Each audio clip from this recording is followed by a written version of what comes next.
بعضی درها را خودمان می‌بندیم و بعضی درها سالها منتظر می‌مانند تا دوباره به سراغشان برویم.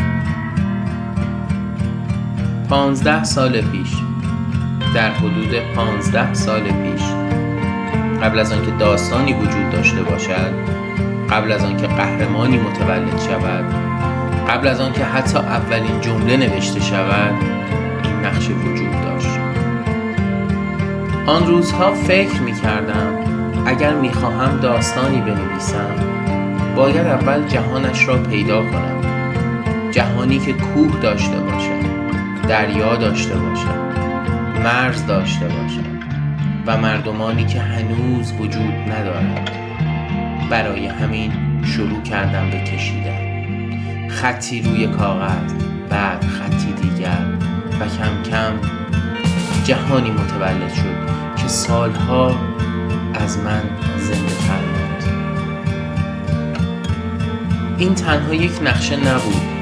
هر نقطه‌اش رازی داشت، هر کوهش داستانی، هر جاده‌اش سفری و هر سرزمینش سرنوشتی که هنوز نوشته نشده بود.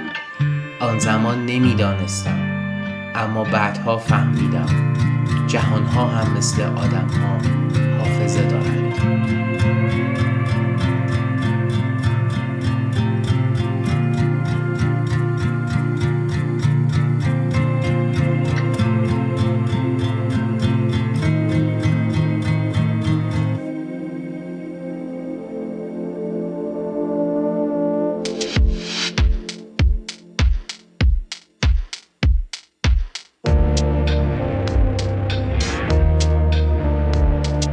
وقتی دوباره این نقشه را پیدا کردم، اولین چیزی که احساس کردم افتخار نبود، حتی خوشحالی هم نبود، بیشتر شبیه اندوه بود.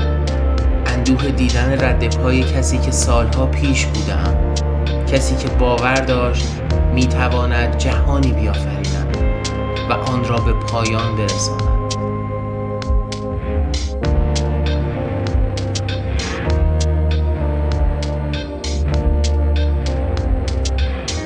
سالها گذشت، دانشگاه آمد، کار آمد، زندگی آمد و من تصور کردم این جهان را پشت سر گذاشتم.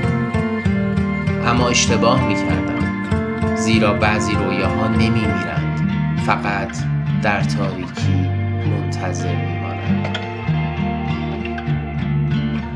امروز می دانم این نقشه پر از اشتباه، مرزهایش خامند، فاصله هایش عجیبند و بسیاری از چیزهایی که در آن کشیدم اگر امروز بود از نو طراحی می‌کردم، اما هنوز چیزی در آن وجود دارد که دوستش دارم. شاید چون یادآور زمانی است که رویاهایم از ترسهایم بزرگتر بودند. این نخستین در بود، اما هنوز کسی در این جهان قدم نگذاشته است. هنوز نام قهرمان آن را نشنیده است. هنوز نمی‌دانیم چرا این سرزمین ها به وجود آمدند و هنوز مهمترین قصه آغاز نشده است.